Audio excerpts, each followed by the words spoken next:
기독교 노조 문제는 이게 낯설은 게 아닙니다. 저희는 14년 전, 16년 전 그때 이미 이들이 기독교 노조를 만들려고 했었고, 그때 굉장한 어떤 사회적인 센세이션이라고 그럴까요?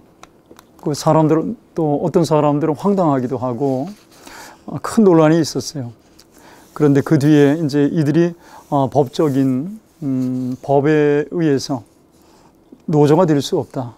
목회자는 노조가 될 수 없고, 교회에서 일하는 일반 집사님들이라고 하더라도 노조원이 될 수 없다 해서 이제 법원에서 기각을 시킨 일이 있습니다. 근데 시대가 좀 달라졌다고 생각을 해서 민주노총 산하에 기독교 노조니까 민노총 산하의 기노련이라고 할까요? 그걸 만들려고 지금 시도를 하고 있는데, 우리가 교계가 단호하게 대처해야 된다 생각을 합니다.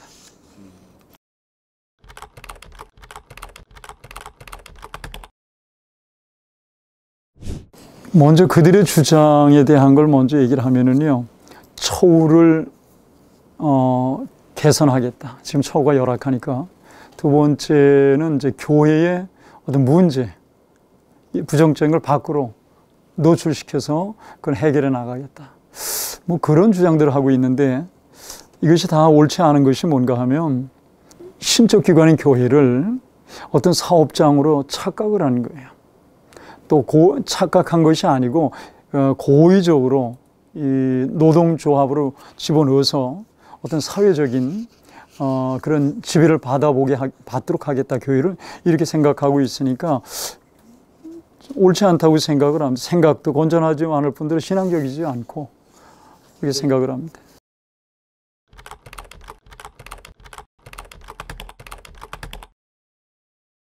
예, 그러니까 이제 주로 어떤 사람이 중심인가 하면 부목사, 노동운동가, 신학생, 또 소위 그쪽을 지지하고 또 뭐 백업해 줄 수 있는 법률가들, 이런 사람들이 중심이 돼서 하는데, 그러면 뭐가 문제가 되는가 하면 목사님들이 그렇잖아요. 늘 비상대기하고 살지 않습니까? 어떤 밤중에도 일어나야 되고 새벽에도 일어나야 되고, 어디 내 시간을 이제 얼마 갖겠다, 혹은 또 그 교회를 일을 위해서 얼만큼 내가 시간을 써야 되겠다, 뭐 이런 기준이 없어요. 그러니까 군대로 말하면 그냥 5분 대기조처럼 기다릴 때가, 준비해 있을 때가 많은데, 그러면 자, 이렇게 보시죠. 성도들은 새벽 기도하고 또 예배 드리고 하는 이 모든 것을 헌금해 가면서 합니다. 그러면 이 사람들은 돈을 받아가면서 하면서도 추가 수당 내놔라. 이것은 교회를 어떤 직업으로 보는 거예요. 그러니까 세속기관이라고 보는 거죠. 신척기관으로 보는 게 아니죠. 그리고 헌신된 사람들의 헌신인데 전혀 세속적인 노동가치로 보는 거죠.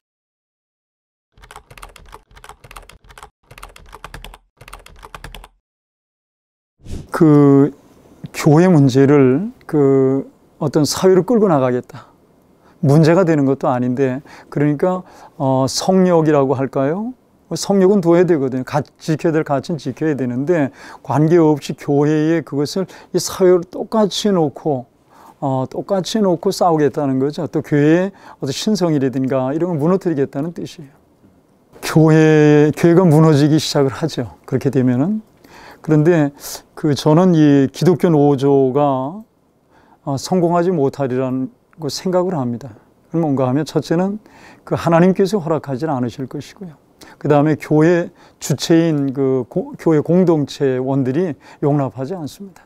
지난번에도 교회 공동체에서 반발이 굉장히 극심했었거든요. 그렇죠. 예, 그래서 성공하지 못하려고 생각하는데, 이들은 한 번 더 시도하는 거죠. 아마 본격적으로 역량 다 해서 대시할 것 같습니다.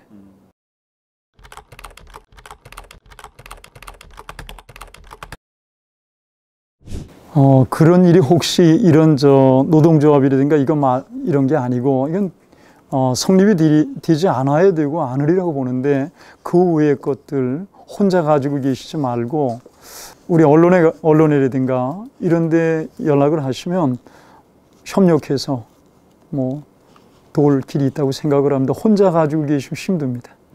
혼자 싸움이 아니거든요. 교회는 개교회지만 전체 교회로 보고 있기 때문에 네. 다른 교회도 또 그런 똑같은 그런 영향을 받을 수 있습니다. 그래서 혼자 가지고 계시지 말고 말씀해 주시면 서로 힘 합쳐서 잘 대응되리라고 생각을 합니다.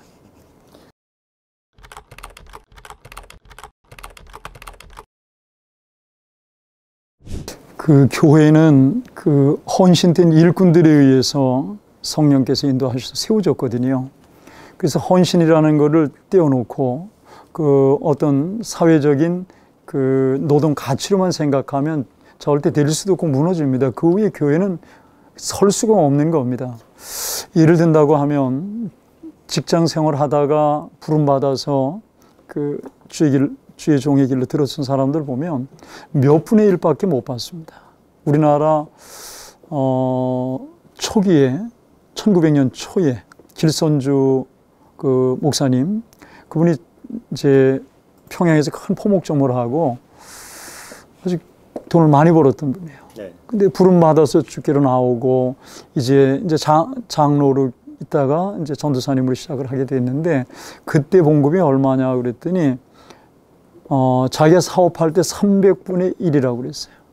300분의 1. 어떻게 말씀 이해하실는지 모르겠습니다만 저도 처음에 직장 다니다가 이 신학을 들어와서 전도사로 했을 때 제가 4분의 1을 직장 다니던 게 4분의 1을 주시더라고요. 과거나 지금이나 목회자들 사명 위에서 일을 하고 계시다고 생각을 해요. 그리고 특별한 어떤 케이스, 그런 교회 외에는 다 굉장히 어렵게 생활하시는 거예요.